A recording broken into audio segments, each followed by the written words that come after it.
यहाँहरू सबैलाई नमस्कार। म कृष्ण बैग। आज म तपाईँहरूको माझमा व्यक्तिगत घटना दर्ता सम्बन्धीको केही महत्त्वपूर्ण अंश ल्याएर उपस्थित भएको छु।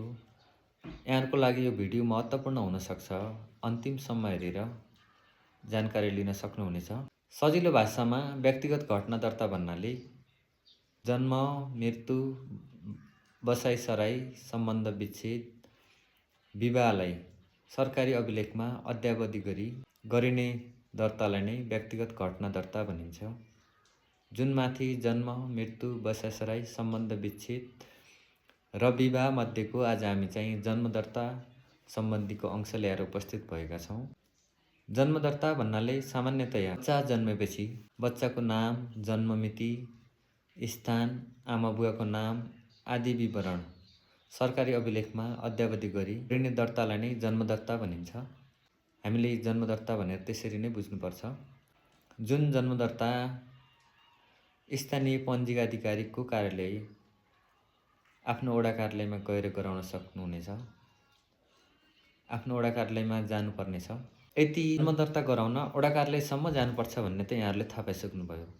अब थाहा पाउन आवश्यक छ तपाईँहरूले जन्मदर्ता गराउँदा के कागजातहरू बोकेर वडा कार्यालयसम्म जानुपर्छ। सुनिराखौँ है। नम्बर 1, स्वास्थ्य संस्थाले जारी गरेको जन्मको प्रमाणपत्र। नम्बर 2, आमाबुवाले नेपाली नागरिकता प्राप्त गर्नुभएको छ भने नेपाली नागरिकताको प्रमाणपत्र। यदि नेपाली नागरिकताको प्रमाणपत्र जारी भएको छैन अथवा आमाबुवामध्ये एकजनाले मात्रै प्राप्त गर्नुभएको छ भने बुवाको नागरिकताको प्रमाणपत्र अनि आमाको जन्मदर्ताको प्रमाणपत्र लिएर उपस्थित हुनुपर्नेछ। यदि आमाबुवा उपस्थित हुन सक्नु भएन भने त्यो केसमा के गर्ने त? आमाबुवा बाहिर हुनुहुन्छ भने त्यो केसमा चाहिँ 3 पुस्ते नाता खुल्ने नजिकको नातेदारले आफ्नो नागरिकता साथमा ल्याएर वडा कार्यालयमा गई जन्मदर्ता गराउन सक्नुहुनेछ। आज हामीले यो जन्मदर्ता सम्बन्धीको सानो भिडियोहरू यहाँहरूको माझमा प्रस्तुत गरेका छौँ। योभन्दा पछिको हाम्रो भागहरू जन्मदर्ता किन आवश्यक छ, यदि तपाईँको बच्चा मानौ नेपालभन्दा बाहिर जन्मेको छ, मानौ भारततिर जन्मेको छ,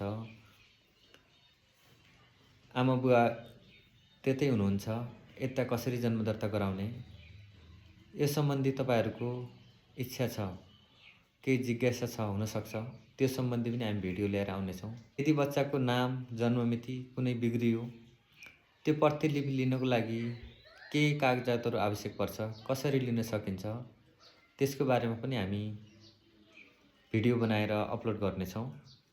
यस्तै हामी व्यक्तिगत घटना दर्ता सम्बन्धीको भिडियो जुन हाम्रो प्रत्येक पार्टमा हामी त्यो भिडियोलाई प्रस्तुत गर्नेछौँ। प्रत्येक दिन हामी चाहिँ यो भिडियो ल्याएर उपस्थित हुनेछौँ। तपाईहरूले त्यो भिडियो हेर्नको लागि हाम्रो फेसबुकलाई फलो गर्नुपर्नेछ भने हाम्रो युट्युब च्यानलमा चाहिँ सब्सक्राइब गरेर अल बेल आइकनमा चाहिँ प्रेस गर्नुपर्नेछ। हामीले अपलोड गरेको भिडियो यहाँहरूसम्म पुग्नेछ।